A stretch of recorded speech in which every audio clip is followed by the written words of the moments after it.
Yes, we are back. We're back in Glen Burnie, Maryland for Ballroom Boxing on Home Team Sports. Hi, everybody. Your dynamic duo of Fistic, Mayhem, Larry Michael, along with Jon Saraceno. Boy, I missed you last time out. John missed the last bout here at Michael's 8th Avenue, and it's good to have you back. I found my way back to Michael's, and I'm glad to be here. Sellout crowd again on hand, per square foot, the most entertaining and exciting venue in the D.C. Baltimore area, and we're excited about the main event. Anthony Fields, unbeaten, risks it all against Eric Mitchell, a Philadelphia fighter, and this is a dynamite matchup for our main event. No question, Larry. With Anthony Fields, we get a young welterweight fighting a little bit over the weight. He hasn't really been tested yet. He's never gone the full 8 rounds. This guy from Philly can make him go the distance. Stars are here tonight. We're happy you're here, and I'm especially happy that Jon Saraceno is here. Our first bout coming up next, right here on Home Team Sports. Welcome back to Ballroom Boxing. The exciting Jimmy Lange in the ring for our next fight, as is Pat O'Malley. Your attention, please, ladies and gentlemen. The Maryland State Athletic Commission Chairman, Carl N. Milligan Jr., Executive Director Patrick Vanella, along with Ballroom Boxing of Michael's 8th Avenue, promoters Scott Wagner and matchmaker Josh Hall, present this 4-round bout in the super welterweight division. The referee in charge is Gary Campaneschi. Judging the fight, Kenny Chevalier, Bill Holmes, and Jodi Wingfield. Introducing the boxers. Out of the blue corner, wearing the red trunks trimmed in white, weighing 151 pounds and a half, from Laurel, Maryland, with a record of 0-1-1. Please welcome Andre Gaskins.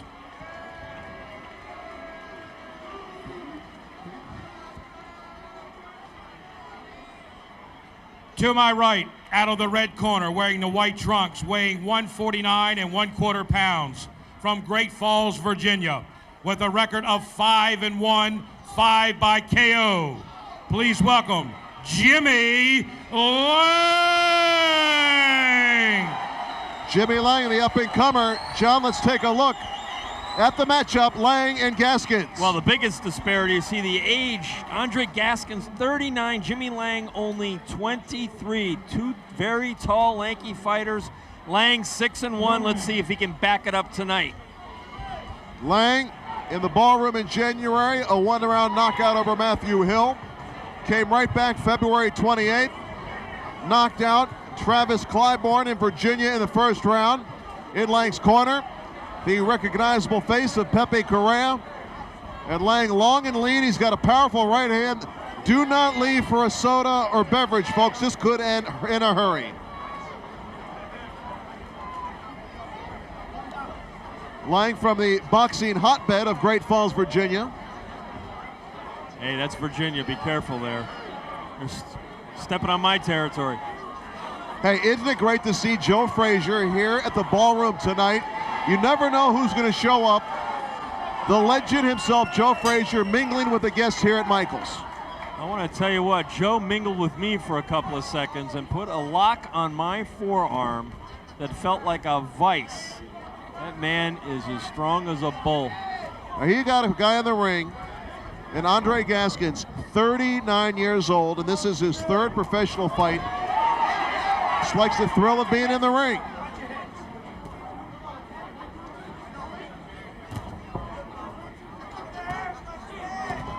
Jimmy Lange with a bit of style.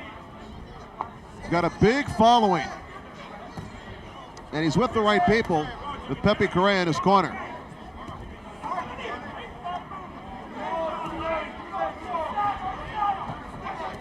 Now you look at these guys, you look at Lange, and you just don't see a guy that weighs 147 pounds. He looks bigger, even though he is slim. Yes. Oh, look at the face of Gaskins. It's already a red mask. Matching those funky drawers of his. I don't think I've ever seen. He looks like a center on a football team with the towel in the back, except for he's got one in the front, too. You're right, Larry. His face looks crimson already. Jimmy Lange's got the height to get the leverage. Lange 6 foot. Hasn't been boxing very long, Jimmy Lange. This is only his 2nd year in boxing. He's been boxing professionally for 13 months. Gaskins scored with a punch there. Shook Lange up. The old man hit him pretty good with the right hand.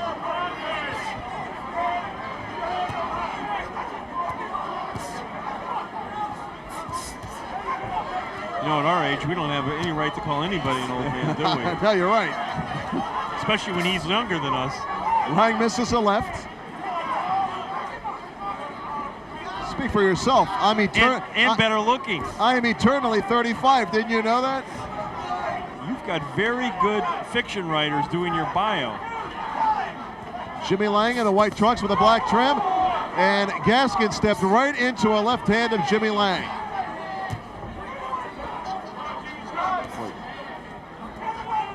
Gaskins' face a bright red.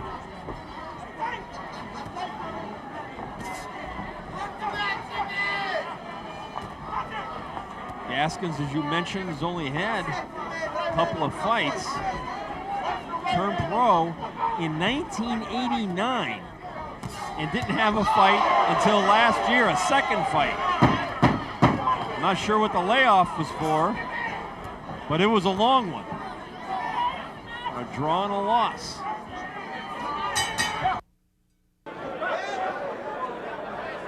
You guessed it, we're at the Ballroom at Michael's 8th Avenue in Glen Burnie, Maryland. Larry Michael with Jon Saraceno. In the ring right now, Jimmy Lange, young Jimmy Lange, 23 years old from Great Falls, Virginia, in the white trunks with a black trim, going against 39-year-old Andre Gaskins out of Laurel, Maryland. Jimmy Lange, what is that flag on his right bicep? Is that the Irish I believe flag yes. waving? I believe yes. Young Jimmy Lange. They would have loved him in Dublin. Pat O'Malley, you know he loves him. You know, Gaskins, for a guy his age, shows some pretty good flexibility now. Yeah, really, he does. I mean, the guy with only 2 fights in his career, 39 years old. Well, he's showing he's got a chin that can be hit pretty good too. He's not moving that head very much, and that's a function of age and inexperience. He's running into a lot of shots. Good combination by Jimmy Lange. Working his way, hitting and moving. He's got some boxing ability. Yes, Jimmy showing some good lateral movement. It's a good fight against Jimmy Lange right here against a veteran like this. Interesting how a 39-year-old man with only 2 fights spaced about a decade apart would want to go through this. You know, really, and it would be an interesting interview. Why does a man want to compete, even at this level, when really he's going to be outclassed, basically no matter who he fights? Jimmy Lange really doing a good job dictating the tempo of this fight. Boxing does have a certain appeal to both people who watch it and participate in it. I think it's one of those things that gets in your blood. I know it's in yours, Larry. It really is. I can't deny that.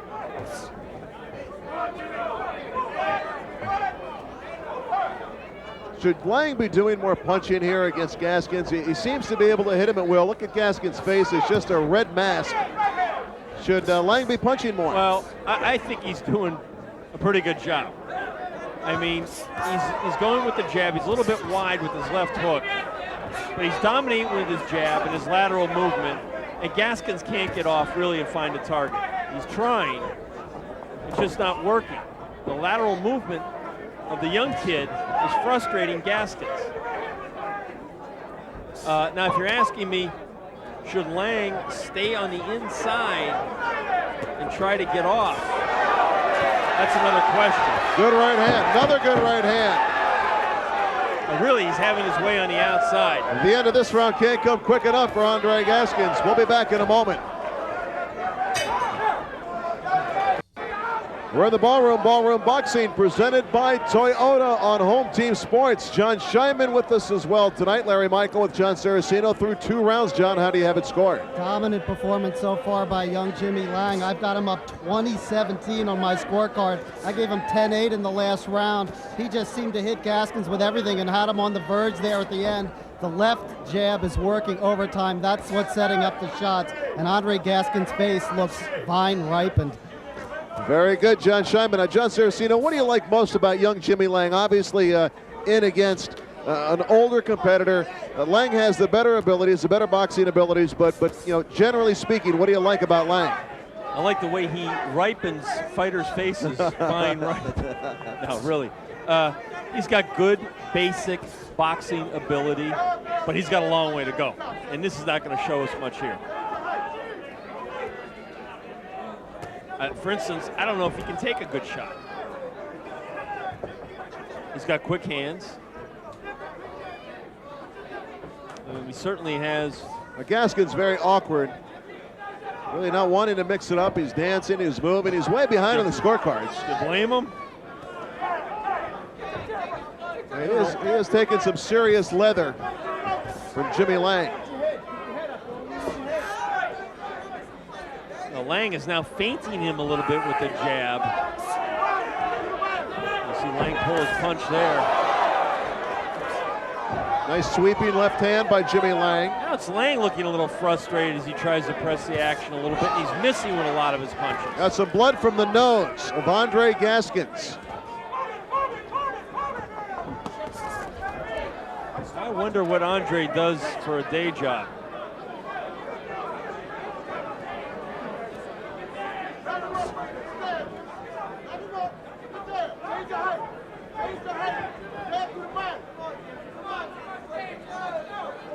Right now, he's making me dizzy. Oh, nice jab by Jimmy Lange.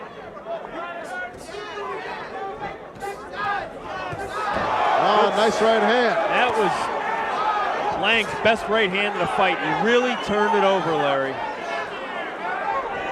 Lange produces good leverage on his punches from that 6-foot height. You know what? Gaskins should be sponsored by Schwinn because he is on his bike. Nice combination.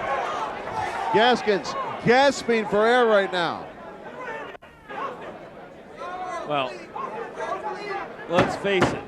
Gaskins knows he's not going to win this fight. I think at this point he'd like to get through the 4 rounds. Well, round 3 he's gotten through. Round 4 is next. Young Jimmy Lange. Well, you know, John, I think Jimmy Lange has a certain charisma you don't see in all the fighters that we run into around the country. Just a young guy, 23 years old. I think he's got a very bright future. If managed properly and trained properly, he could make some noise in the division. Well, anything's possible, but we're a long way from knowing if that will become a reality. Thanks for agreeing, John. You know me. Laying in there with the right hand, Jimmy Lange. Again, you know, the competition tonight is Jimmy Lange's only his 7th professional fight, so this is the type of competition he should be facing at this point in his career. Getting rounds, finding different situations.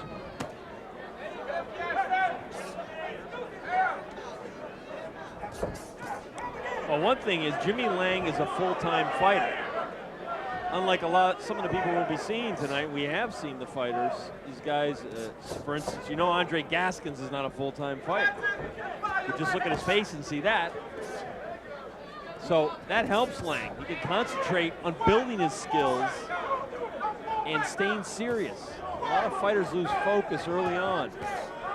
They get a few wins, they start thinking they walk on water, or they have an early loss and they get discouraged, or it's just too tough, or the training is boring. There's all kinds of reasons to discourage a fighter. You really got to you got to have that fire in the old belly, the old cliche, to be successful.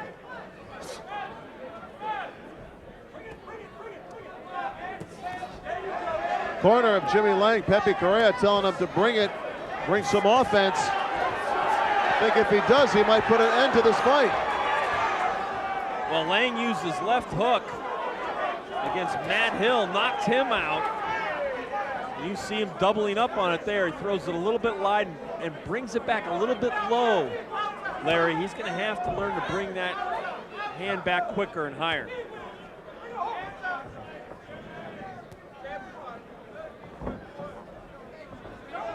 Lange pursuing Gaskins now. Gaskins just trying to stay away, trying to survive.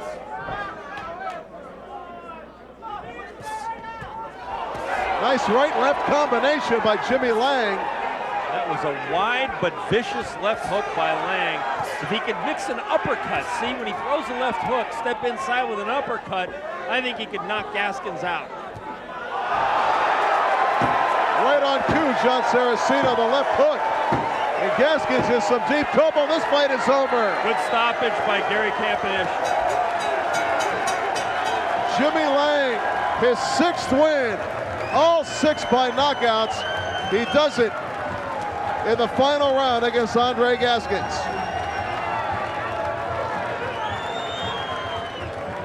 And we see the trainer, Pepe Correa, with his fighter. You see Pepe with the hat on the left. Pepe trained at one time Sugar Ray Leonard, Lennox Lewis. I believe he was with Hector Camacho for a cup of coffee. He's been around a long time. Washington, D.C. resident. I think originally out of New York. And there you see that left hook. Wow, that just hammered Gaskins to the canvas right at the feet of the referee, Gary Campanesh. That's the best punch we saw all night, or the most devastating punch, certainly, by the young fighter Lange. He's going to get quite a following here. And you see he does have a little bit of that charisma, showmanship, smile. You got to have that in boxing. You got to sell yourself too. It's not just about fighting. So Jimmy Lange now 6-1, 6 knockouts, and he does it again in the ballroom. A dynamic ending to the fight. Let's get the official time from Pat. Your attention, please, ladies and gentlemen. In the 4th and final round at 2:58, the winner by TKO, Jimmy Lange. Jimmy Lange, the winner, and he came by and he said, John, the guy's jaw was like a cinder block. I hope he didn't break his hand on it. Let's take another look. Watch the left hand. 2 lead right hands, very unorthodox, followed by a left hook. Gaskins never saw it coming, quite obviously. Gary Campanesh almost caught him with after that punch. What a shot. Boy, impressive performance by Jimmy Lange. And you know, you wonder what the future holds for this young man. He's got the right trainer in Pepe Correa. He's got some ability. Some bright days ahead. As they say, time will tell. All right, John Scheinman standing by with the winner of the bout in impressive fashion, Jimmy Lange. Jimmy, Gaskins was a tough guy, but limited offensively. Is it tough for you to gauge where you are right now by fighting a guy like that? Just another boxing lesson. You know, I've had 5 first-round knockouts, and this guy had a chin on him. You know, it was granite. I just had to wear him down, soften him up, and he finally went out of there. You know, I was just going to box him, and you know, you can't knock everybody out right away. So I just tried to soften him up and take him out of there in the end. Let me just. I want to thank God for giving me a chance to get up there, to train hard, and be ready for the fight. And go ahead. Was your trainer, Pepe Correa, pushing you for knockout in that last round? He was. Is this something you guys need? Just wanted me to box, you know? And if you box and do what you're supposed to, the knockouts will come. But the most important thing is the win. The W is the most important thing. You don't have to knock everybody out to win. Quick question, Pepe. Is it important for him to make a splash with a knockout like that, or are you agreeing with what he said? It's not important. I just want him to be able to get some rounds in. That's the important thing. Jimmy Lange got his rounds in and got his knockout. Let's go back to ringside to Larry John. Thank you, John Scheinman. Jimmy Lange, an impressive winner tonight here at Michael's 8th Avenue in Glen Burnie, Maryland. More to come. Don't go away.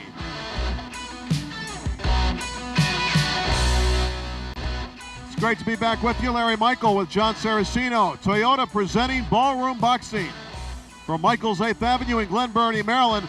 One of our favorite super middleweights, one of our favorite boxers in the ring. Let's get the official introductions from Pat O'Malley.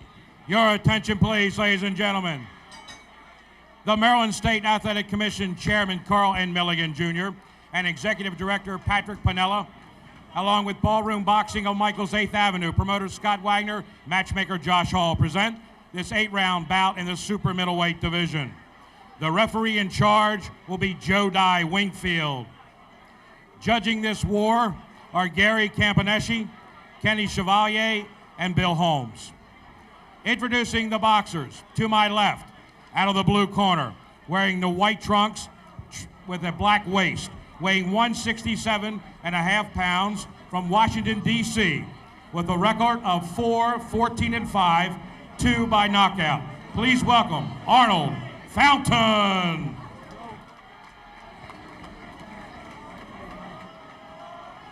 To my right, out of the red corner, wearing the white trunks, weighing 164 pounds, from Riverdale, Maryland, with a record of 22-4, 7 via the KO.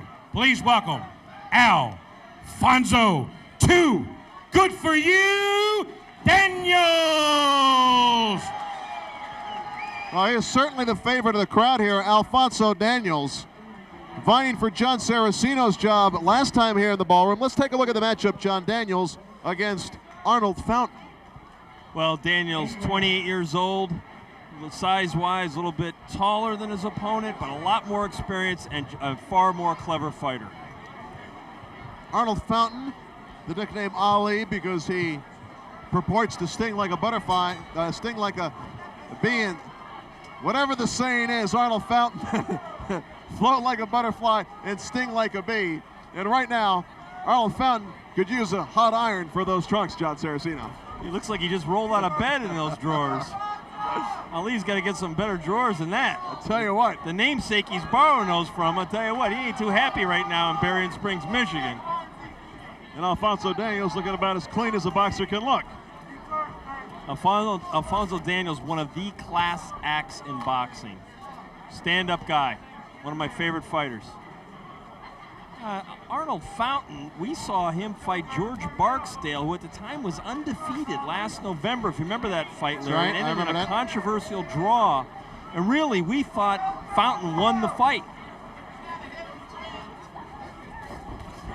Daniels trying to work on his power. He thinks Alfonzo Daniels has won 4 straight, and he had been knocking on the door of a world ranking about a year and a half, 2 years ago.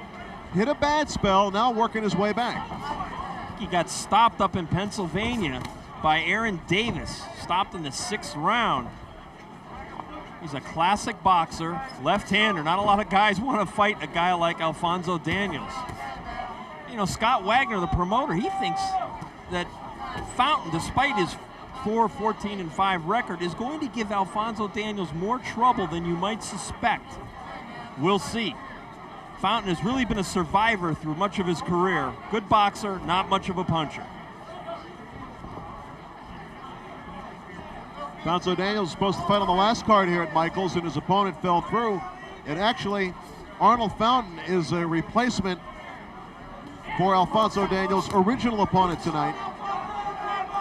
Lloyd Bryant, who claimed he had a back injury.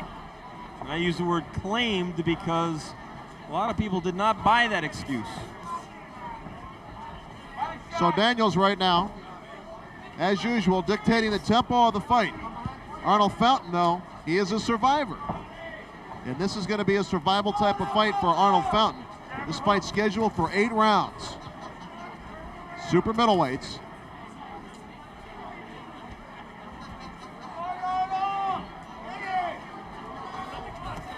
You can see that midsection of Fountain. Daniels is in superb condition. Might go to that midsection a little bit, huh? Well, that's a vulnerable area, obviously, for Fountain. Well, you're going to see Daniels stick behind that good right jab. He's a technician.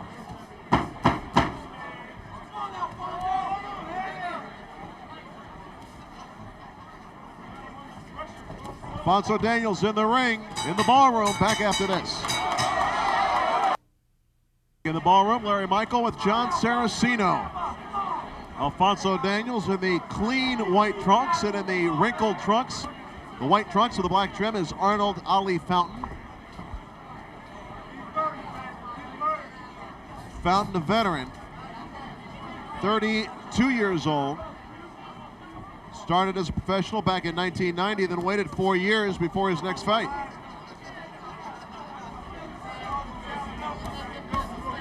He's been against a couple of good fighters. Imamu Mayfield, who was a world champion back in 1995. That was his 3rd professional fight. Imamu Mayfield was his champion for about as long as it takes you to say his name. He's had some repeat opponents. Darrell Hollowell in D.C. took the 6th round decision over Arnold Fountain back in August of '98. This is going to be a stick and move contest, as I'm sure the folks at home watching can already determine. Fountain is a professional fighter, John. He fought every month of the year in '98, starting in August, September, October, November, and December. He is nothing if not consistently busy. And he's been pretty busy in this fight so far here, but you see him slapping with the right hand. Really not a whacker by any stretch of the imagination. And Alfonzo Daniels, not a big puncher, but he is a sharp puncher. And his movement, both his footwork and his hand speed, you see giving the man with Ali stripped across his trunks the fits. It's almost like Al Daniels here, picking it up a little bit. Yeah, he is. Well, this is the fight where you can almost get lulled to sleep with a guy like this, who you're boxing. Right. I mean, Fountain doesn't hit hard, but he does enough in there to keep you awake. And I think Daniels was getting a little frustrated there in the second round. That's why he fired off with that combination.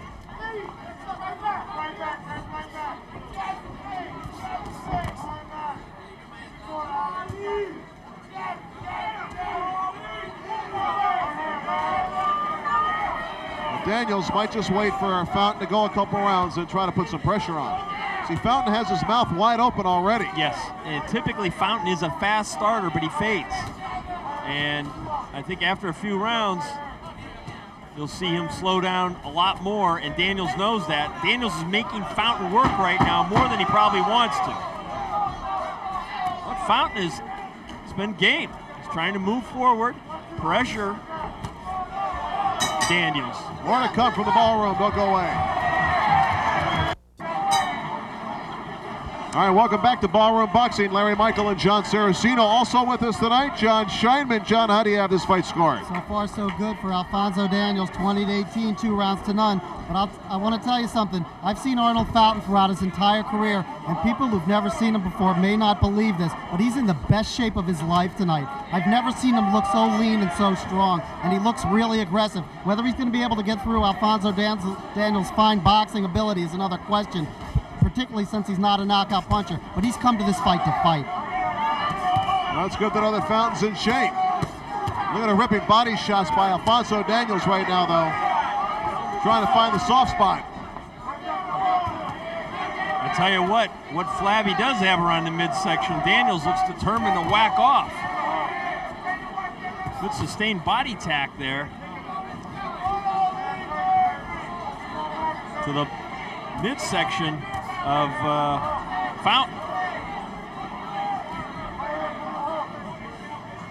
And you see that good upper body movement by Al Daniels. The quick hands, the southpaw style.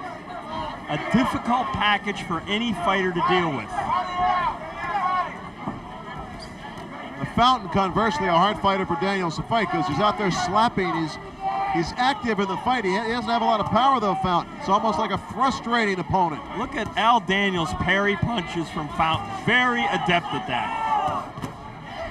Nice ripping right hand by Alfonzo Daniels. You know, it's a shame in a lot of ways that Al Daniels hasn't made more of his career than he has. There are fighters with far less ability than Alfonzo Daniels who've gotten further along in the sport and fought for a title, made a lot more money. Is there blood? What?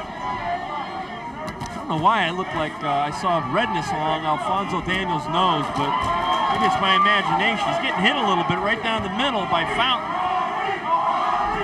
And there we go, the familiar chant of Ali, Ali. Slapping punches, scoring though by Fountain. This is Fountain's best round, Larry. I had him losing the first two also.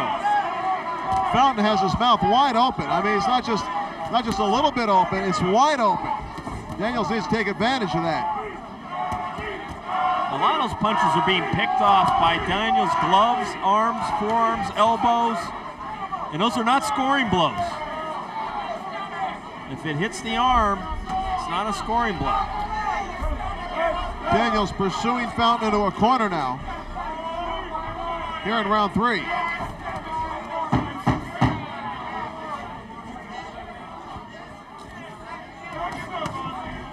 They're dancing in the ring in the ballroom at Michael's 8th Avenue. We'll be back.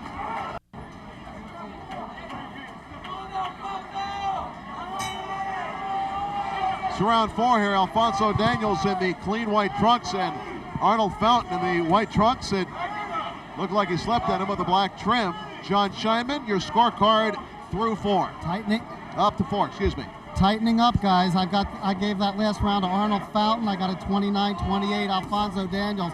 Fountain is doing just what you need to do to fight a guy like Daniels. Put the pressure on and throw a lot of punches. Get him out of his rhythm because he's a boxer. He's a boxer puncher. He likes to get in a rhythm over and take a fight the distance. And if Alfonso can keep the Fountain can keep the pressure on, that's the way to go. Big right hand by Daniels. Before that, it was a left. Those were the best 2 power shots of the fight, John. No question, I agree with John in the scoring. That was Fountain's 3rd round, and Alfonzo Daniels has come out in this 4th round, I think realizing he's got to put a little something more on Fountain. Boy, Alfonzo is hard to corner. He really is.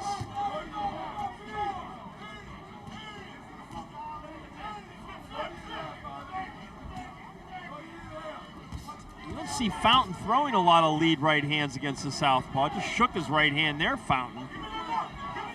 He's trying to use everything he knows, John, against Alfonzo Daniels, who's clearly the better boxer in this fight. I suspect that Fountain realizes that Daniels is so good defensively that if he throws that lead right hand, it's going to be a sucker punch and he's going to get countered, so he's reluctant to even try to throw it. He's really using his left more than he is his right, which would be unusual against a left-hander.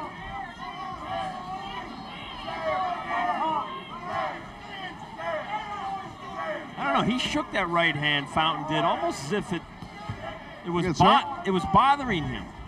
See, he's throwing the punch, he's throwing the right hand with an open glove almost. Yeah, he pushes with it.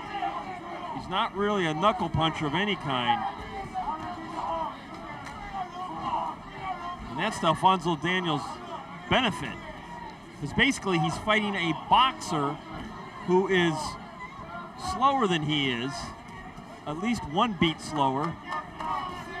Daniels really picking up the pace this round, John.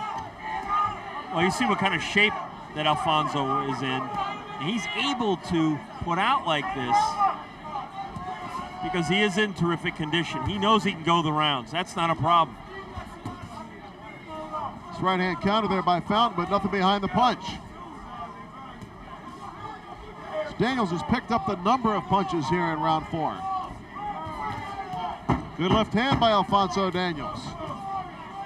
Daniels is a rhythm fighter and he's finding his rhythm here in the 4th round. Round 5 is next from Michael's 8th Avenue. All right, we've reached the midway point in this fight. 4 rounds in the book, scheduled for 8. Super middleweights, Alfonzo Daniels in the clean white trunks going up against Arnold Fountain in the white trunks with the black trim. Larry Michael with Jon Saraceno. Once again, next live event here in the Ballroom, May the 13th. Ballroom Boxing returns. Call for your tickets. Call Michael's 8th Avenue in Glen Burnie, Maryland for information on the May 13th card. 410-766-7474. Michael's 8th Avenue Ballroom Boxing. It is a knockout. Even though the fight in the ring right now is not shaping up as a knockout fight. No, this has distance written all over it, Larry. This looks like it's going to go the full 8 rounds as we expected it to. You have 2 boxers in there. Alfonzo Daniels using the entire ring, his footwork. He's a technician, as we've said many times before. We've seen him many times. Not necessarily a ticket seller. I think that's what's held him back a little bit. But certainly a superb boxer. Daniels is on a 4-fight winning streak, a record of 22-4 with 7 knockouts.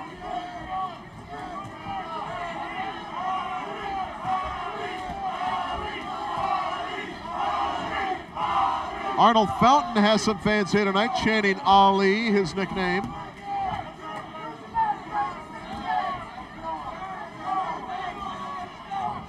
I don't see any similarity though. One of the interested observers in Fountain's corner is Adrian Davis, of course, the longtime Maryland trainer. Works with a lot of fighters, including Sugar Ray Leonard.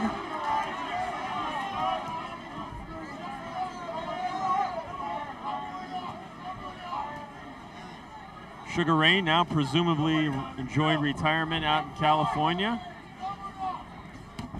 Ray is a manager now. Has got quite a stable of fighters. Saw a couple here in the ballroom recently. Gary Jones, just to name one. Arnold Fountain with a sneaky right hand there.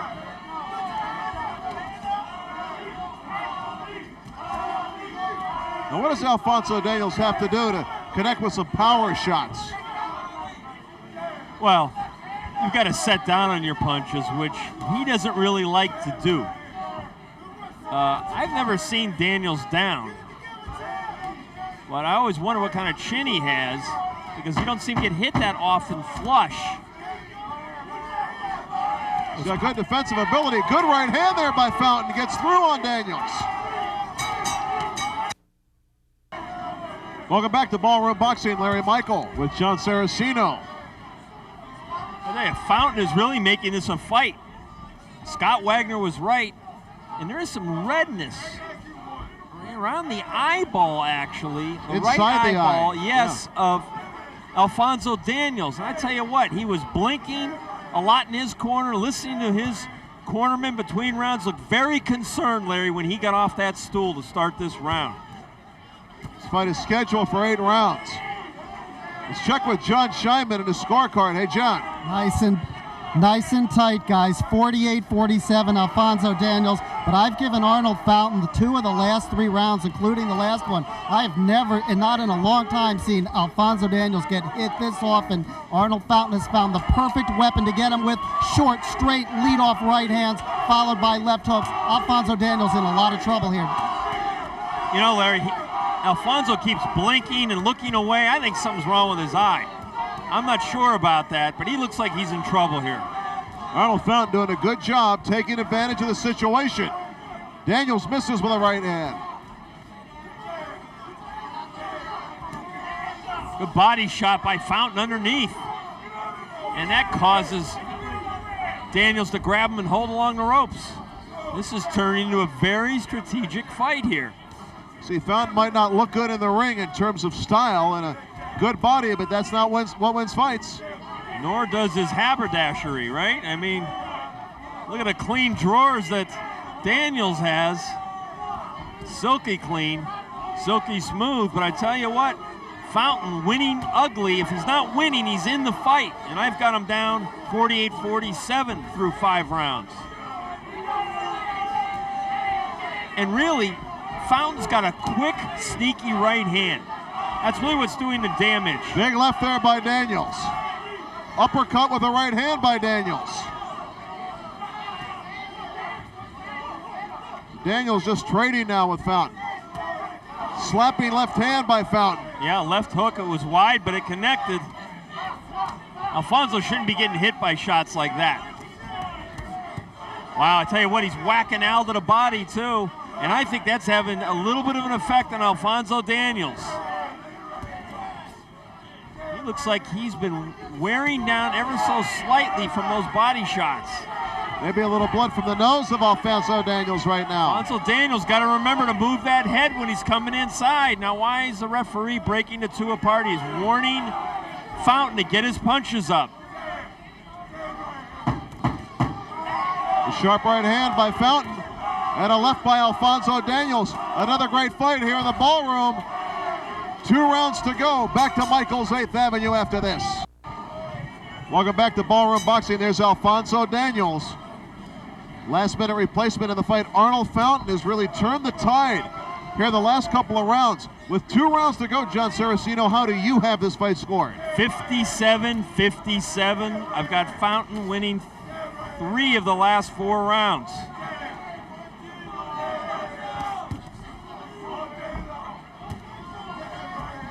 And I tell you what, you got to wonder if Alfonzo Daniels isn't wishing that right now Lloyd Bryan had showed up with a heating pad for that back, because our friend Mr. Daniels is in a world of trouble right now. Now, that's unofficially, of course. We don't know what the judges have it at ringside. Well, it's been a very close fight. Daniels controlled the early going. The last couple rounds have gone Fountain's way. We still have 2 rounds to go, though.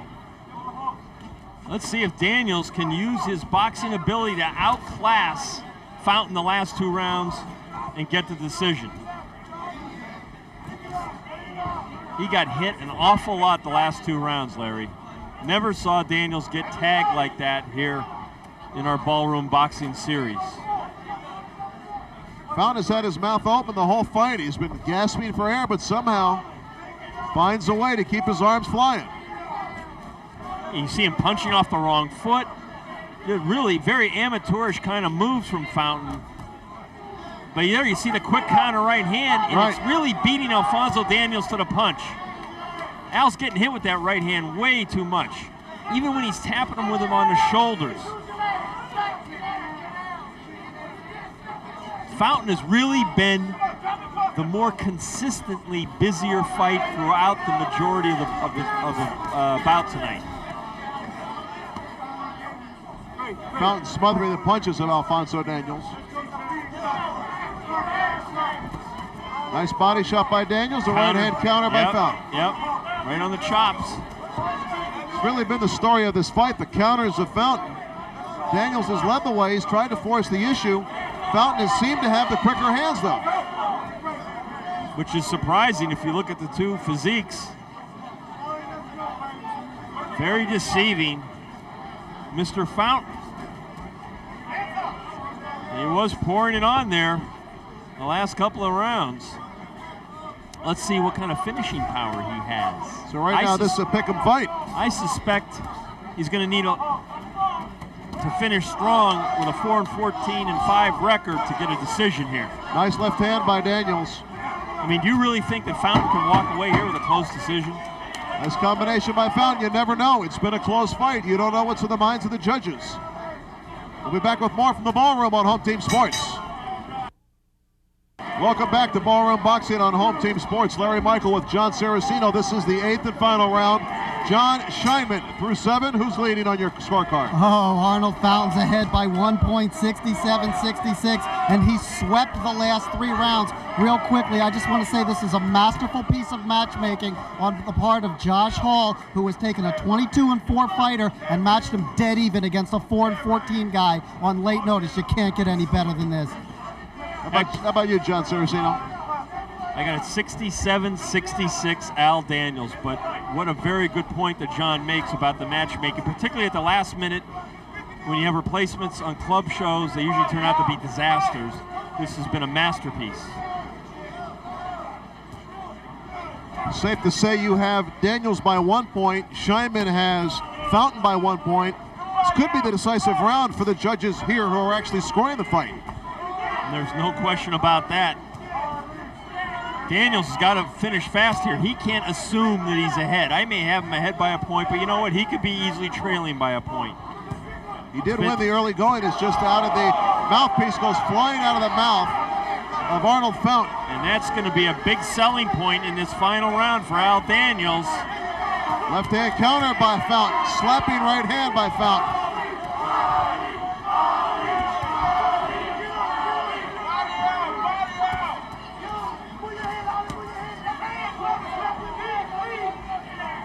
Fountain keeps coming forward. But again, not all those punches that Arnold's throwing are landing. Some of them are picked off, parried, and that one wasn't. Right hand right on the chin of Daniels. Good shot by Fountain. But I tell you what, Al Daniels is outworking him in this final round. See what he's doing, the lateral movement? Yep. And really, Fountain can't find him. Daniels should have fought the whole fight like this. Well, I think he thought that he could really outgun him on the inside, but it didn't turn out to be that way. Fountain really got the better of Daniels on the inside.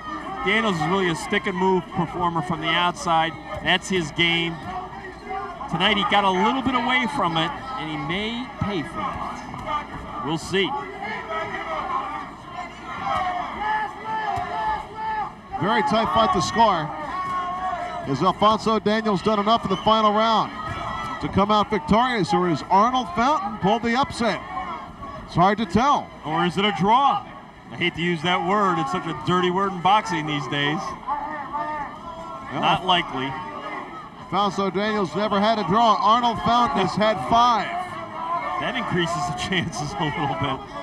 Fountain just has that kind of style. Enough to keep him in the fight. It's ugly, but it works. This is going to be interesting to hear the judges' scorecards here at ringside. Daniels scores with a punch, ducks Fountain. The end of this fight. Did Fountain pull the upset, or did Daniels win his 23rd? We're going to find out when we return to Ballroom Boxing on Home Team Sports. Boy, that was a close fight. Alfonzo Daniels and Arnold Fountain, really too close to call from our vantage point at ringside. Did Daniels do enough in that final round, John, to pull it out? I think he won the fight. I had him by a point or two, slimmest of margins. Fountain fought a great fight for the skills he has, made it close. I don't think he did quite enough. Boy, could it be a huge upset in the ballroom? Let's go find out from Pat O'Malley. Your attention, please, ladies and gentlemen. We have a unanimous decision. Judge Kenny Chevalier scores it 77-75. That's right. Judge Bill Holmes scores it 77-75. And Judge Gary Campaneschi scores it 80-72. And the winner, by unanimous decision, Alfonzo, 2 good for you, Daniels. Alfonzo Daniels suffers the wrath of the crowd, but he is victorious. A unanimous decision winner over Arnold Fountain. Now, Alfonzo Daniels, I think a little embarrassed by the performance tonight. Well, I don't know if he's embarrassed, but I think he would be the first to tell you it wasn't his best performance. I had him winning 77-75. I think that one score was a bit lopsided. Alfonzo Daniels does what he has to do to win. He's a winner tonight in the ballroom. Jon Scheinman, he's the greatest. He's next on Home Team Sports. Alfonzo, you know that it was no 80-72. That was a tough fight. One judge had that score. Why did Ali Fountain give you so much trouble? Well, actually, I was preparing for somebody else. You know, every time they talk about, is there a little letdown fighting a different opponent? And the answer to that, John, is yes. I was prepared to fight Lloyd Jobber Bryant, and I had something special for him. And believe me, it wasn't a bunch of hugs and kisses. It seemed like Ali Fountain's short lead-off right hand really took you out of your rhythm, out of your game plan. That seemed like a shot that worked well for him. Well, Ali's, you know, he's a different fighter. You know, he's a heavyweight one week, he's a light heavyweight the next, he's a middleweight the next day. So, you know, there's no way you're gonna look good against this guy. You know, I didn't look good, but I did what I had to do, caught him with good power shots, sat down on good punches. Man, when you knock a guy's mouthpiece out, that's saying something. And another thing, you take a win any way you can get it. So back to more Ballroom Boxing in a moment. Welcome back to Michael's 8th Avenue, a break in the action, Ballroom Boxing. Larry Michael with Jon Saraceno. And you know, want to invite you to join us here live May 13th, live for the next Ballroom Boxing card. And you know, John, it might not be Atlantic City, it might not be Las Vegas. And Larry, that might be a good thing.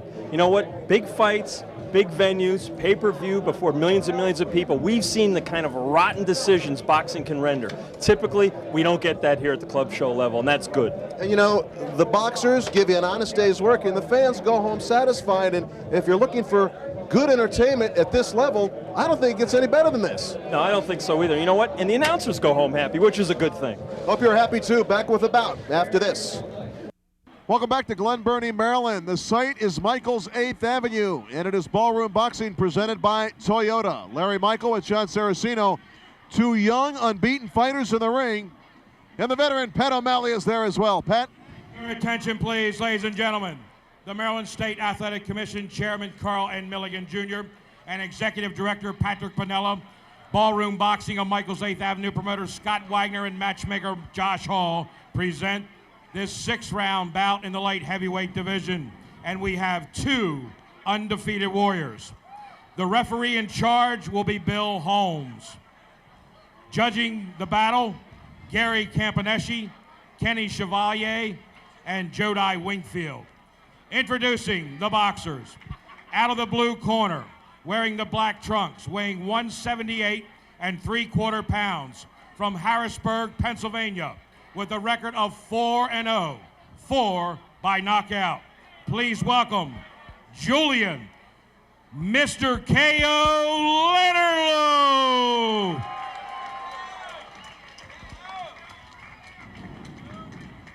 To my right, out of the red corner, weighing 174 pounds, wearing the blue trunks trimmed in red and white, from Baltimore, Maryland, with a record of 6-0, 5 by knockout. Please welcome Dana Rucker.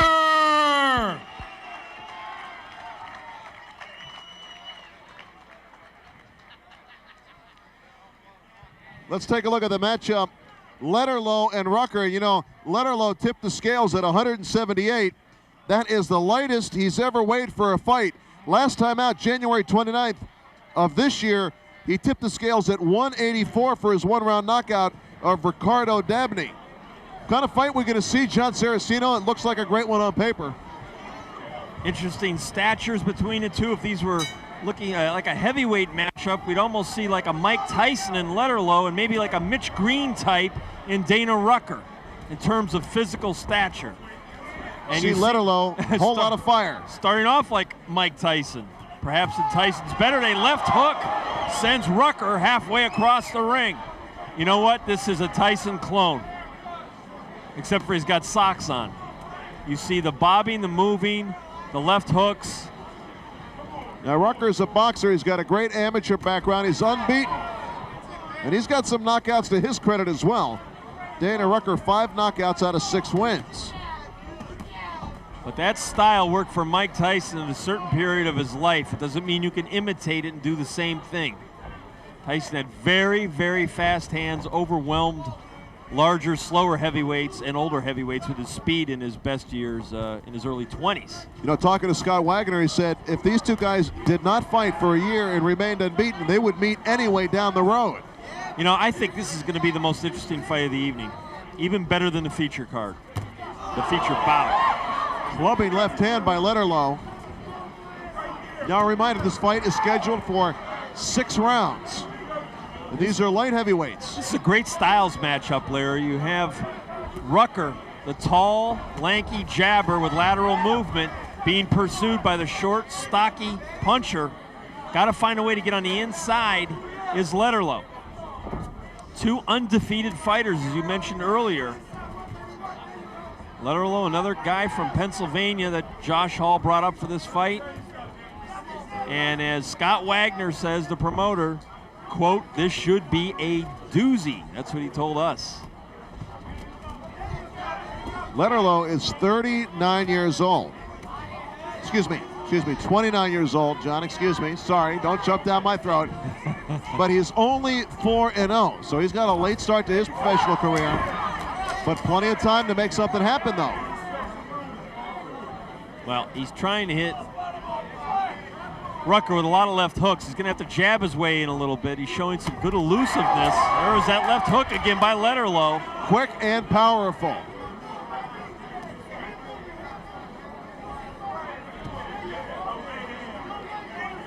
I'm not sure why Rucker's jabbing. It's not really a stiff jab. He's really kind of changing it up, showing Letterlough different speed on it. I think he really needs to step in with that jab much harder, bring it back faster, and double it up. A little bit lazy with it. Good first round for Letterlough. The power shots finding the mark. Rucker, though, trying to turn it around at the end of round 1. Round 2 is next. Don't go away. It's round 2 scheduled for 6. The unbeaten light heavyweights. Dana Rucker in the blue trunks with a red and white trim. And Julian K.O. Letterlough in the black trunks. Well, Letterlough's getting sloppy offensively, and he's getting hit because he's coming in winging in a very undisciplined fashion. And that is probably from the inexperience.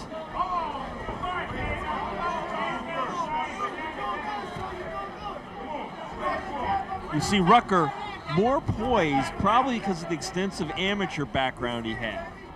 Now Rucker back to boxing. This is what he wants. This is the style he wants. Trying to pick Letterlough apart from the outside. But this has been a contrast here in round 2. This is more of a of a boxing start to the round, a la Rucker here in round 2. Well, Rucker's keeping him on the outside with the jab, or at least he's trying to hold him off. And then catch him with the right hand coming underneath or over the top as Letterlough comes in with his head down. So Letterlough learning to turn his shoulder on the inside to avoid punches. Rucker now using some leverage, turning Letterlough around. And a little mouse under the right eye of Letterlough. Have to keep an eye on that. Nice clipping left hand by Rucker. Catching Letterlough on the way in. This is not necessarily going to be an easy fight to score. Although Rucker's getting the best, and a left hook by Rucker nailed Letterlough coming in. Letterlough's letting his hands drop when he's moving inside. And he got tagged. Rucker doing a very good job with the tempo here in round 2. Not really allowing Letterlough much room at all.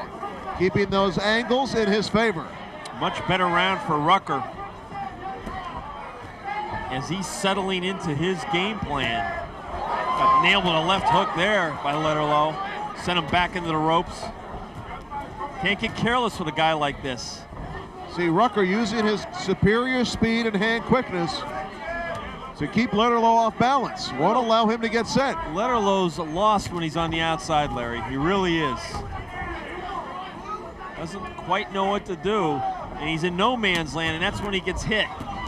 See, right there. He's got to stay on the inside. Punch with both hands, and how about a little body punching? Good left hand, and Rucker is hurt. Yes, he is. Rucker is hurt. He's going to take a knee. Smart move by Rucker to take a knee. He is shaking. He looks like he's okay, looking at his corner. Looked like a double left hook. Certainly one of them got in flush. And the bell. Let's go to the corner of Dana Rucker. Check his condition. Looks like he is okay, but the knockdown came quickly, which would have to make that a 10-8 round for Letterlough, or no? I'm giving it a 10-9 round because I think Rucker was dominating the round. Although, you know what? You could argue it's a 10-8 round because he was seriously hurt. But I think he was dominating the round.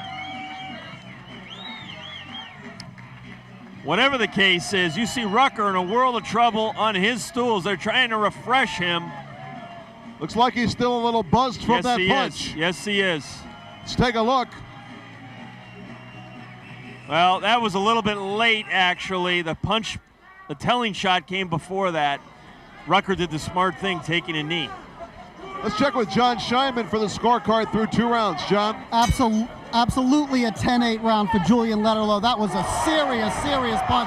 Dana Rucker's in huge trouble, as you can see right here. He's going to have to get back up and establish the jab. Letterlough, a left hand, and down goes Rucker. And I don't think he's getting cold up. Right in front of us. He is out cold right in front of us. My God, he is hurt. A ring physician with the smelling salts immediately in front of us lays Dana Rucker not a yard away. It was a crunching right hand from Julian Letterlough. And Rucker is out. He is out cold.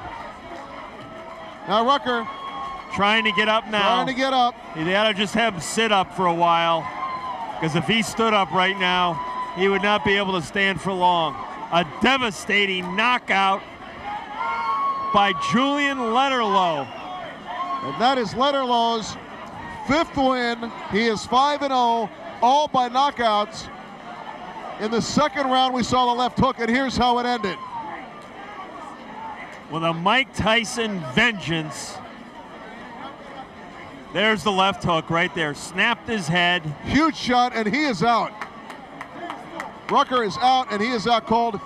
He appears to be okay. First loss for Dana Rucker after 6 straight wins as a professional. Got careless there. Got nailed with the left hook. From another angle here. But more importantly, Dana Rucker on his stool and appears to be okay at this point. Letterlough offering his congratulations to Rucker. Now Letterlough, very impressive, John. I mean, you see fighters at all kinds of different stages in their careers, as we do following boxing all over the world. Letterlough, 29 years old, a late start to his career. Boy, he is very impressive. Well, 3 fights in 98. This is his second fight this year. He's got to stay busy, stay active, but clearly you can see he's got power. And the biggest deficit he's going to have is, of course, he's a shorter fighter, so he's going to have to work his way on the inside, but he clearly showed against Dana Rucker that he could do that successfully, although he did have some trouble in that second round for the majority of the round. And really, Dana Rucker probably, Larry, never recovered from that knockdown or taking a knee in the second round. The end came quickly in round 3. Let's see how quickly from Pat O'Malley. Your attention, please, ladies and gentlemen. 16 seconds into the third round, the winner by knockout, Julian, Mr. KO, Letterlough.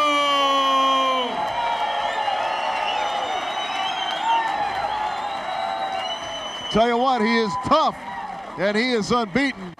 He is powerful. He is Julian, Mr. KO Letterlough. Another look at how it ended. Look at the left hook, ripping right through the jaw of the previously unbeaten Dana Rucker. Letterlough advances to 5-0 with 5 knockouts, and Dana Rucker still on his stool trying to make some sense of it all right now as he loses for the first time. And John, you knew this would be a showdown fight between the 2 young unbeatens. Did Rucker bite off a little bit more than he could chew this early in his career? Possibly. I mean, in retrospect, certainly we've got great 20/20 hindsight. It looks like he did. But you know what? Dana Rucker's been around. He doesn't have a lot of professional fights, but neither did Julian Letterlough. It was a good styles matchup, and it turned out to be a bad styles matchup, though, for Dana Rucker, a much better one for Julian Letterlough, who's undefeated in 5 professional fights. And I got to tell you, Letterlough knocked Rucker out cold. Jon Scheinman now standing by with a devastating winner, Julian, Mr. KO Letterlough. John. That's how you make yourself a name in the boxing game. Tremendous right-hand knockout in the third round. Knocked him down in the second round. Were you surprised that you were able to hurt him so much? Well, first of all, I just want to correct you. It was a left hook that knocked him out. Okay. No, I wasn't surprised. I mean, from what I gather, he's has very extensive boxing skills, amateur Golden Gloves fella and all that good stuff. It was just a matter of time just to work in there and try to figure out what he wants to do, you know, and work around all that stuff. He got longer arms, as you can see, longer reach, longer legs. It was just a matter of calculation, that's all. But you were right. Dana Rucker is known for having an extensive amateur career. Were you expecting the fight to be tougher and maybe go longer than this? I expected it to go long, expected it to be tough. I didn't know what type of chin he had. I knew he was a knockout artist like myself, and I would just come look for a real good fight. That's all I was interested in. Just come, put on a good show, you have a good time, and win. 29 years old, and you're just getting your career underway, but you're making a splash now. How far along do you think you are? I got a lot. I got a lot of work to do. You know, what I'm working off now is just, I'm thinking a lot, you know, brute strength, and I'm putting some things together, but I got a lot of gym work to do, a lot of things to work on. Well, brute strength sounds about right. Julian Letterlough, tremendous knockout over Dana Rucker. Let's go back to ringside. Thank you, Jon Scheinman. And you know, folks, when you come to the ballroom here at Michael's 8th Avenue, the unexpected can be expected. And with a guy like Julian Letterlough, you might just be seeing a star of the future in the light heavyweight division, because if you can punch like that against a fighter like Dana Rucker and knock him out with one shot, that's a very marketable skill, Jon Saraceno. Well, power sells. We know that in boxing. And at light heavyweight, he's going to sell a lot of tickets if he keeps punching like that, Larry. That's what happens here in the ballroom at Michael's 8th Avenue. More to come. Stick around. Ballroom Boxing continues, presented by Toyota on Home Team Sports.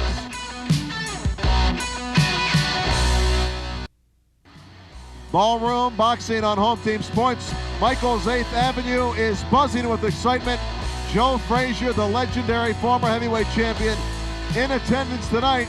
He's loving life here at Michael's 8th Avenue, where the action is always competitive. Back with another bout. We're in the ballroom for Ballroom Boxing on Home Team Sports. All right, young Anthony Fields in the ring, 11-0, 8 knockouts. He's got a tough opponent tonight. Let's get the official intros from Pat. Your attention, please, ladies and gentlemen. It is time for the main event. The Maryland State Athletic Commission and Ballroom boxing promoter Scott Wagner, matchmaker Josh Hall, present this 8-round bout in the junior middleweight division. This bout is sanctioned by the Maryland State Athletic Commission Chairman Carl N. Milligan Jr. and Commissioners Ben Applestein, Michael Harrington, Charles P. Brown, J. Lee Harden, and Al Flora, Commissioner Emeritus. Executive Director Patrick Pinella, Counsel Bruce C. Spizzler. The physicians at ringside, Dr. Stephen Manigan, who is the chief, Dr. Ed McDonald, and Dr. Douglas Frankel. The timekeeper, Jimmy Canaris. Judging the bout, Gary Campaneschi, Bill Holmes, and Don Risher. And when this 8-rounder begins, the referee in charge is Kenny Chevalier. Introducing the boxers. Out of the blue corner, wearing the black trunks trimmed in red, weighing 152 pounds, from Philadelphia, Pennsylvania, with a record of 12-3-1, 5 by KO. Please welcome Eric Machine Gun Mitchell!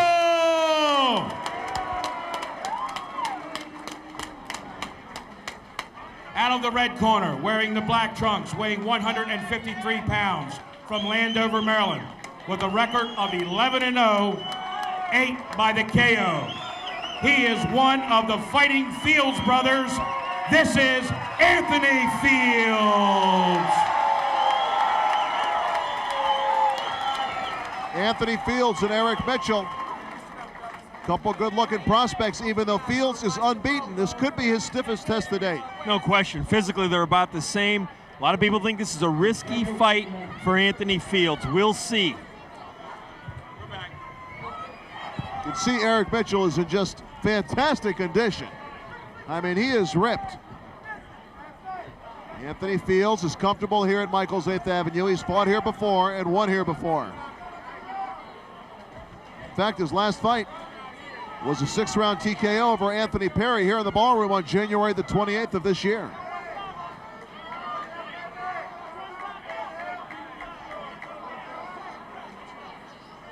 Kenny Chevalier, the man in charge of the ring. And we are underway. This fight scheduled for 8 rounds.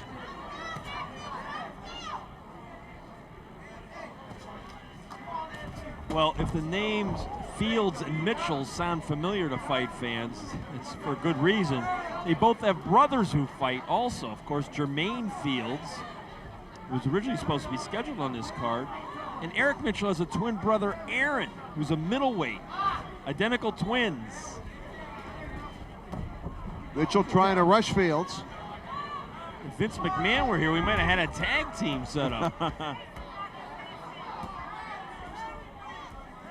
I have to mention that to Scott Wagner. Could have the Fields brothers against the Mitchell brothers. That could be interesting. See Anthony Fields, a southpaw, missing wildly with that left hand. Here Kenny Chevalier saying it's too early for this. Nice overhand left by Fields.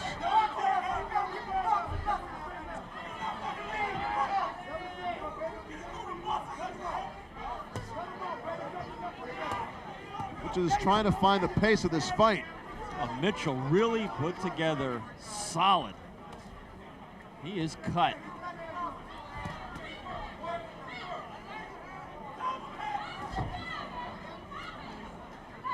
Talk so much about the Fighting Fields brothers, Anthony and Jermaine. Of course, with Anthony Fields, we're getting another southpaw tonight, which is interesting.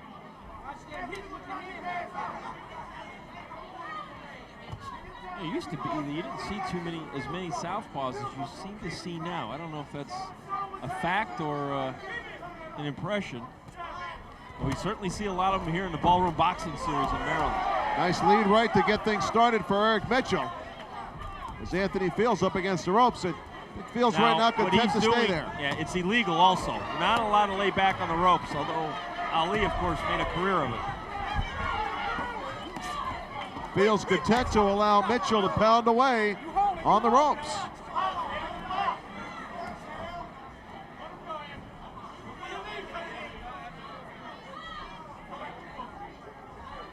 Fields looks content to just try to figure out Mitchell here in his first round.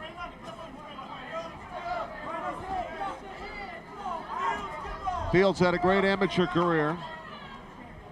And as professionals, he's 11-0. Started his career back in October of 1997. Oh, good straight lead right hand by Mitchell.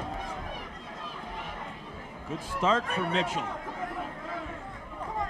Oh, and you see Ken Chevalier, who's not a big guy, trying to break those two up. Welcome back to Ballroom Boxing. Junior middleweights in the ring. Anthony Fields from Washington, D.C., 11-0. With 8 knockouts, he is in the black trunks with the black shoes. And from Philadelphia, Eric Mitchell, 12-3-1 with 5 knockouts. And Mitchell in the first round back Fields up against the ropes, and that's how round 2 is starting as well. Wow, what is Anthony Fields doing on the ropes? He lounged there in the first round. I think his corner wanted him off. He starts off the second round by doing the same thing, and Mitchell took advantage and pounded away to the body. You know, on paper, this is probably the best matchup we've seen in Ballroom Boxing series thus far, Larry. I tell you what, it's definitely the most expensive for the promoter. So we're expecting to see quite a struggle here between Fields and Mitchell. We're in the second round. I gave the first round to Mitchell. Good overhand left by Mitchell. Excuse me, by Anthony Fields. Fields again electing to operate off the ropes. And Kenny Chevalier warning Mitchell for using his shoulder improperly. It's a battle of style so far. The style of Mitchell is kind of roughed Fields up in the first 2 rounds. Well, you got to be aggressive with a southpaw. And Mitchell has been. Fields beginning to come in a little bit. And Mitchell there looked like he used his head too. Shot to the hip of Fields. You know what? Mitchell's roughhouse style is really giving Fields some problems here. Fields that time spinning off the ropes. Now back up against the ropes.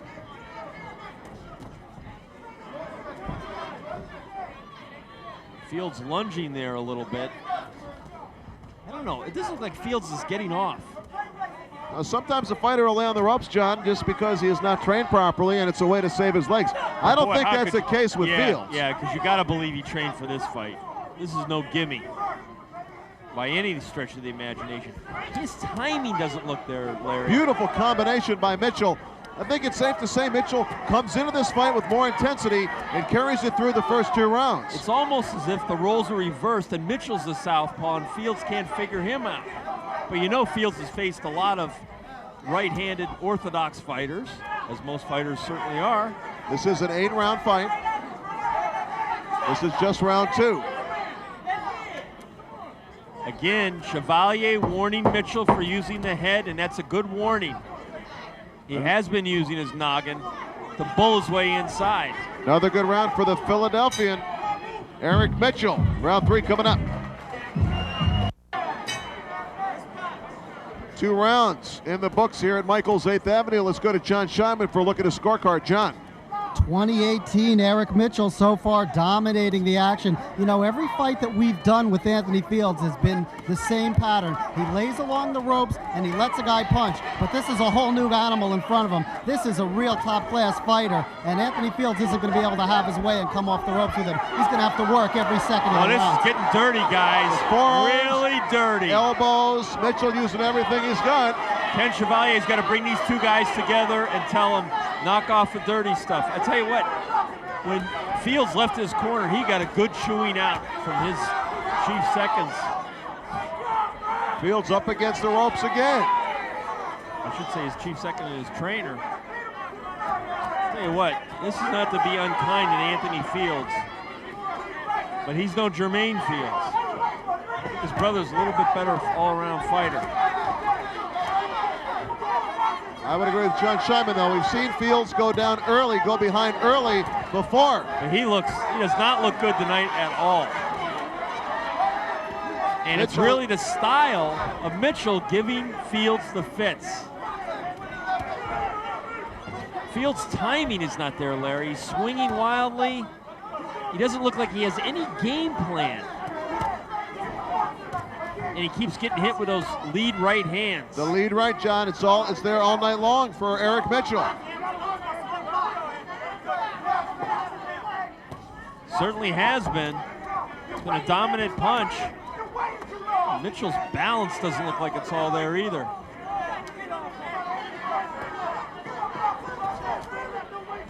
Well, as this fight continues, John, I know you have a very special introduction for a guest here at ringside. Just joining us ringside, Al Goldstien, who I just discovered tonight, is writing his final story for the Baltimore Sun after an illustrious 40-year career. A lot of it covering all kinds of sports, but he has been one of the deans of the boxing writing fraternity, and we're happy to have Al here. Al, well, it's a surprise. We didn't know you were retiring. Well, I am retiring, but this is officially the last fight I'm covering. Oh, I gotcha. We're going to see more of you, I'm sure of that. Hey, Al, one thing I want to ask you is, where would you rank the Lewis Holyfield decision among those that you thought may have been smelled a little funny throughout your career that you saw? I think I've seen worse decisions. I think it was the magnitude of the fight that millions of people were watching it. I think one of the things that even Emmanuel Stewart said was that you don't win a title, you take a title. I thought Lewis easily outboxed him, but he didn't dominate him. So you've seen worse decisions at Steelworkers Hall and in Blue Horizon, small fights where there's only 1,000 spectators, but the foul odor when you leave the arena is a lot worse than the Lewis fight. Al, you're a legend in the business. I'm sure you got a zillion memories. It might be unfair to ask your all-time most memorable story that you covered. So why don't you give us a couple from your career? Well, there are so many great fights. I guess when you hang around long enough, you're privileged to see. I saw Willie Pep just about his last fight, fought Hogan Kid Bassi. And I saw Ray Robinson fighting in like Uline Arena before, about 1,000 people when he was in his 40s. I remember Archie Moore fighting Pete Rademacher at the Baltimore Coliseum, and his pants were down around his ankles. Now the action in the ring in the last round, a point was taken away from Eric Mitchell. And let's check in with John Scheinman and check in with John's scorecard now. John, what are you saying? I think it was a bad choice, a bad idea by the referee to take that point away. I didn't think he'd give him any warnings before that for holding, but I have Mitchell ahead still, nevertheless, 29-27. Okay, back to our conversation with Al Goldstien. Al, the boxing here at the Ballroom, I mean, you've seen the last couple of years. This venue has grown into a quite exciting little venue. Yeah, I think that Scott Wagner does a terrific job. Of course, with all these small club fights, you run into difficulty. They had to make about 3 or 4 fights the last few days.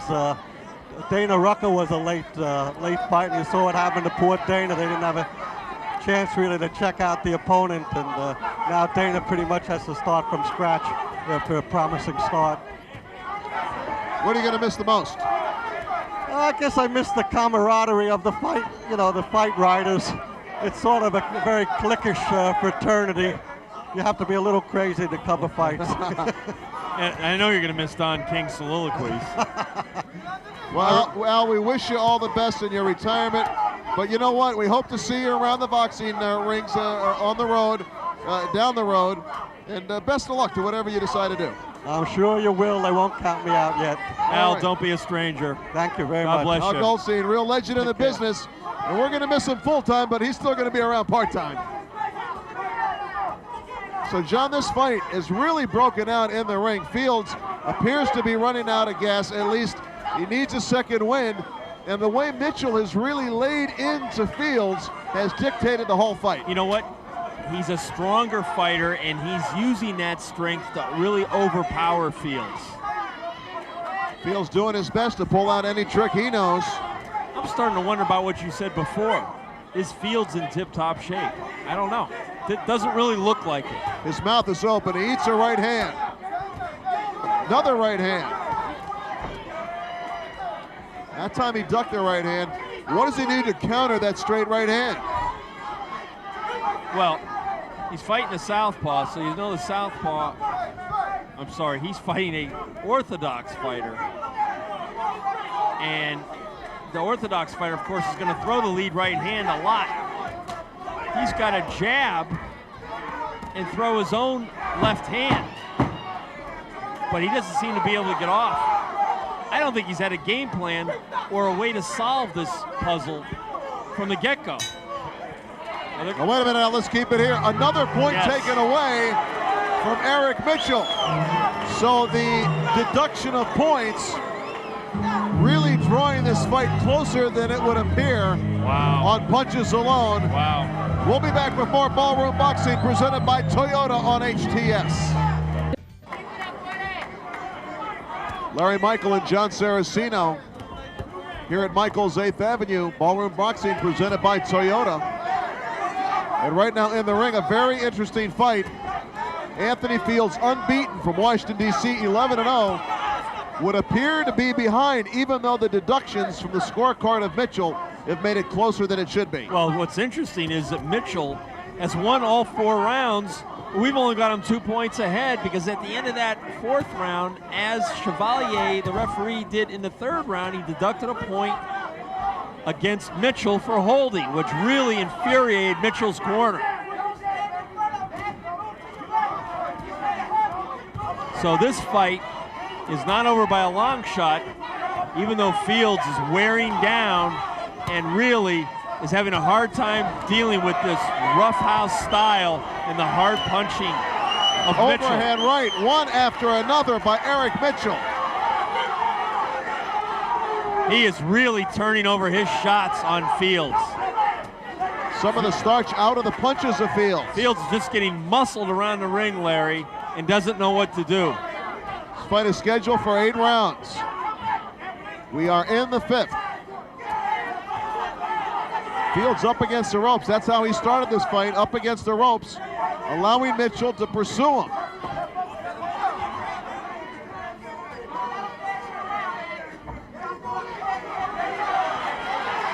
Last time out, Fields won his fight, 6th round TKO. Right now, though, Mitchell looking very strong. And Mitchell's had 3 losses and a draw. His first loss came in '94, lost a 6th rounder, another one in '95. And of course, in his rematch against Dwayne Williams, as you mentioned earlier, lost a 10-rounder last fall. Mitchell keeps on boring in. Fields trying to find an opening for that left hand. Left just misses with the right. Tell you what, you can tell Eric Mitchell's from Philadelphia the way he fights. He is one tough customer. Little short clipping left hand by Fields.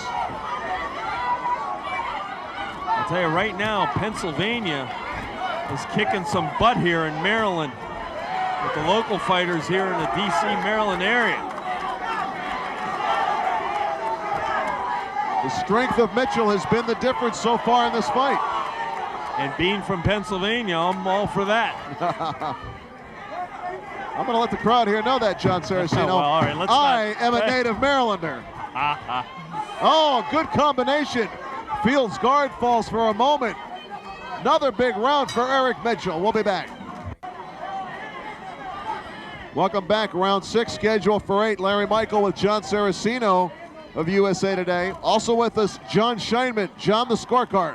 48-45 Eric Mitchell. I'm not quite sure why referee Kenny Chevalier has been so determined to make this a close fight by taking unnecessarily taking points away from Mitchell, but I have him well in command. And I think we're seeing a lot of Anthony Fields' early career bad habits coming back to haunt him, and he just, like Jon Saraceno said, doesn't have a game plan in this fight.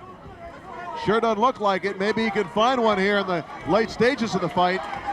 Anthony's got some power in that left hand, but Mitchell really has done a good job defensively and has out-muscled Anthony Fields so far in this fight. Well, he's won the war of the phone booth and has come out with the Superman cape on. No doubt about it. Eric Mitchell See Jermaine Fields in the corner of his brother, Anthony Fields. Well, they know they're in serious trouble. Another point. No. This is the third point taken away from Eric Mitchell, and I think he is on the verge of being disqualified if he keeps holding. Whether you think it's right or not, Chevalier's the man in charge, and he's taken 3 points away. I don't know. I mean, I don't want to see a fight decided. Big right hand by Anthony Fields, Yes. Scores, and He then rocked Eric Mitchell. Rocked Mitchell. Mitchell is still hurt. I think Mitchell's a little disconcerted by Kenny Chevalier's point deductions repeatedly. That's 3 points he's lost. Mitchell has never been knocked out. Fields, though, beginning to grow in confidence here in round 6. I see Fields locking his arms. There goes the mouthpiece. Not sure if it was from Mitchell or Fields. It's from Mitchell. Another left hand by Fields. Fields didn't really need that point taken away to make this a good round for him. This is his best round of the fight. I mean, I've seen far worse holding in a fight with no point deductions. But here he is, laying on Fields. I think that's one of the things Chevalier's been warning him about. Just this position of laying on him and not making the fight, even though Mitchell really has made the fight from the very beginning. And 2 low shots by Mitchell to Fields. Nice uppercut with the right hand by Fields. Oh, Fields got to get off those ropes, Larry. I think right now Mitchell beginning to show some wear and tear. Oh, good opportunity uppercuts for Fields. And now Mitchell's legs are wobbly. Yep, that uppercut by Fields really nailed Mitchell. Oh, a big right hand by Mitchell has wobbled Fields. Back and forth this fight goes. Look at Fields, he's rubbery-legged. Closing moments of the 6th, we'll be back. We're back, Ballroom Boxing. It's heating up right now. Jermaine Fields eats a strong right to start this 7th round. Well, there was that lead right hand that Mitchell's used to his benefit throughout the fight. But you know what? I gave that last round to Fields. It was the first round I thought he actually won outright. And because Mitchell had another point deduction, it turned out to be a 2-point round, at least in our opinion, at ringside, making Mitchell ahead by 1 point in the fight, even though he has dominated. Very weird fight. This fight is working itself to a controversial close for sure. I mean, you could even see a protest coming out of this fight if somehow Fields comes back and wins this fight. Now Fields beginning to feel some momentum here. Now he wobbled Mitchell in the 6th. Mitchell turned around and wobbled Fields in the 6th. Both fighters are fatigued. Mitchell was the stronger of the 2 fighters earlier in this fight. Well, but now Fields finding some punching room. Yep, except for some of those he's using arm punching, but you know, he is throwing. And Mitchell is really up against the ropes. Yeah, he's slowing down Mitchell. Looks like he's out of gas, and Fields is coming on. This may be the best fight we've seen in the Ballroom series. 2 evenly matched fighters, young, unbeaten fighters. Excuse me, Eric Mitchell does have 3 losses. Anthony Fields unbeaten coming in this fight, trying to remain undefeated. Good body shot by Mitchell. Now he goes upstairs. This is a close round, Larry. See, this doesn't look good for Fields because subconsciously the judges, when you see a fighter against the ropes, even if he's not getting hit flush, that's going to go against Fields. He's got to get off those ropes. Ken Chevalier pulling in again. Now he's taken 3 points away in this fight for Mitchell.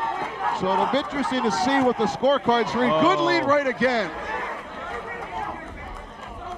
That's the same punch Mitchell used to start off this round, and I think they were the 2 best punches of the round. I've got Mitchell slightly ahead in this round. Blood from the mouth of Eric Mitchell. Left hand by Fields and a right hand by Fields. And you really have to watch very closely when you're judging this fight. A lot of times on television, it's hard to tell because it's one-dimensional who is really landing the better punches, who is picking off the shots. It's been a pretty even round, though. Mitchell now has Fields where he wants him. Fields trying to fight off the ropes. Mitchell laying it all out. Well, Fields is running out of steam now too, Lair.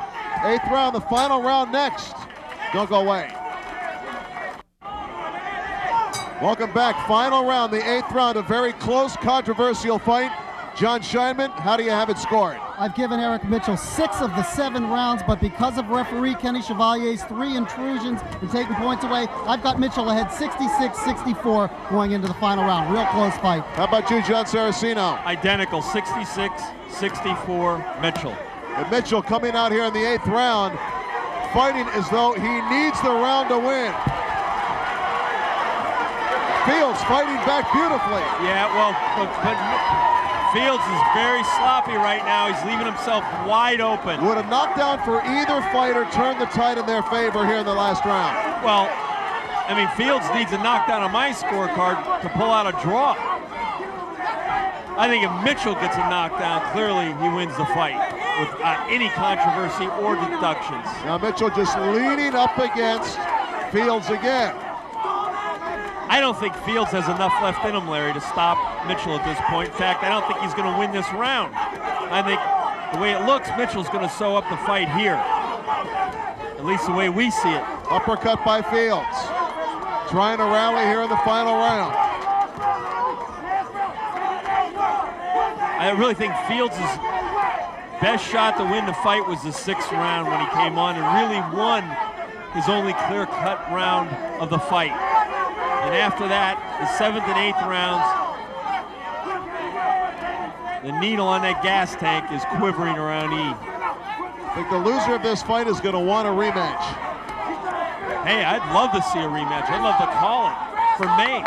Let's get Scott Wagner to make it. Nice left hand by Fields, but Mitchell's still there, counters with a right. That straight lead right hand has been his home run punch for Eric Mitchell.